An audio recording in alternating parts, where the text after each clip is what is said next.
সালটা 2025, কোনো একটা দিন।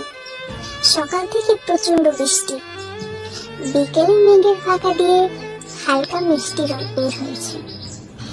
চায়ের কাপ হাতে নিয়ে বারান্দায় যেতেই আকাশের দিকে চোখটা যায়, দেখলাম রংধনু উঠেছে। চায়ের কাপে ঠোঁট ছোঁয়াতে ছোঁয়াতে আর রংধনু দেখতে দেখতে ভাবলাম তারা কবে ফিরবে। হঠাৎ পাশে থাকা ফোনটিতে একটি নোটিফিকেশন আসলো, ভাবলাম ঢুকেই দেখি কি নোটিফিকেশন এলো। নোটিফিকেশনে ঢোকার পরে কেমন যেন গায়ের লোমগুলো দাঁড়িয়ে গেল। দেখলাম সেখানে লেখা আছে তারা আবার ফিরছে।